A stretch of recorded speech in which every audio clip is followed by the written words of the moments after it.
Salaville, responsable technique à la Fédération du Calvados pour la pêche et la protection du milieu aquatique. Donc cette année 2019 est une année particulière pour la Fédé, puisque suite à un appel à candidature lancé par l'Union de Bassins Seine-Normandie, la Fédération de pêche s'est positionnée pour lancer une étude des restaurations des continuités latérales au niveau du marais de l'Or inférieur. Alors, quel intérêt pour la Fédération de pêche de lancer ce type d'étude?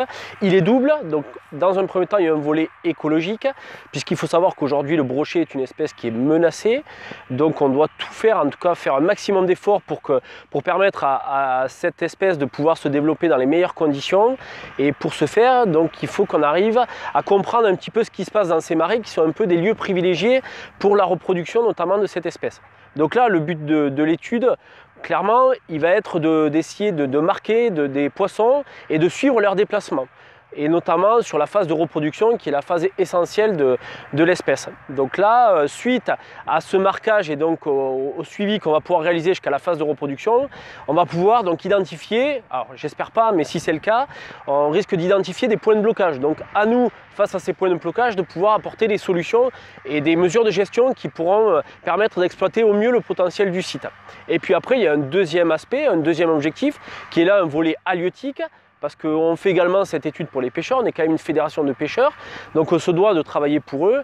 Et donc là, l'objectif, c'est d'avoir des populations qui soient en meilleur état que ce qu'elles sont aujourd'hui, et pour qu'après elles puissent vraiment supporter une pression de pêche sur ce territoire-là.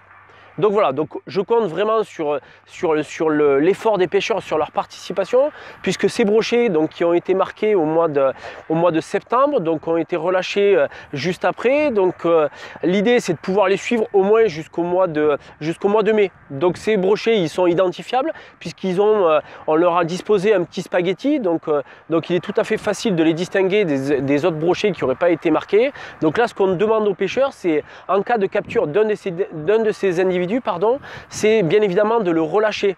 Alors pour qu'on puisse vraiment le suivre jusqu'à la phase de reproduction et bien après, et pour que derrière on puisse avoir des résultats intéressants. Donc voilà, l'étude est vraiment l'efficacité et l'intérêt de l'étude repose véritablement sur le fait de préserver ces brochets. Donc je le répète, si vraiment en cas de capture, et relâcher bien évidemment ce brochet à l'eau et informer également la fédération de pêche, parce que c'est toujours intéressant de savoir le nombre de brochets marqués qui ont pu être capturés.